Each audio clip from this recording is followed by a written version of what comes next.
آئیے دوستو، آج ہم بات کریں گے امریکہ کے مشہور مجسمہ آزادی کی۔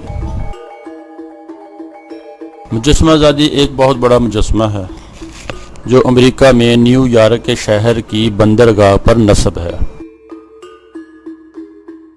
یہ دنیا بھر میں امریکہ کی علامت کے طور پر جانا جاتا ہے۔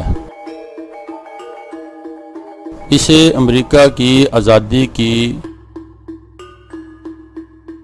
100 سالہ تقریبات کے موقع پر فرانس کی طرف سے فرانس امریکہ دوستی کے اظہار کے طور پر تحفتاً امریکی عوام کو پیش کیا گیا۔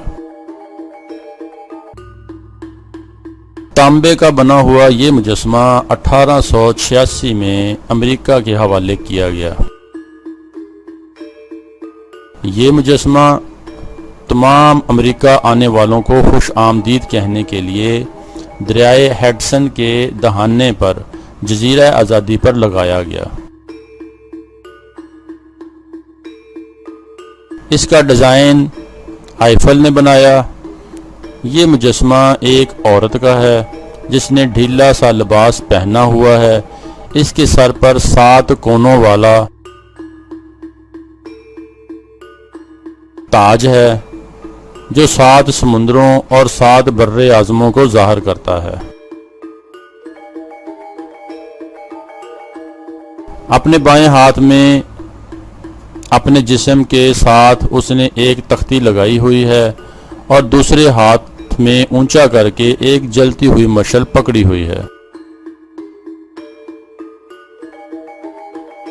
مجسمے کا ڈھانچہ لوہے کا ہے اور اس پر تانبے کا مجسمہ ہے۔ مشعل سونے کے پترے کی ہے۔ مجسمہ 151 فٹ اور 1 انچ لمبا ہے۔ تختے کے اوپر 4 جولائی 1786 لکھا ہوا ہے جو امریکہ کی سلطنت برطانیہ سے آزادی کے اعلان کی تاریخ ہے۔ Bounds.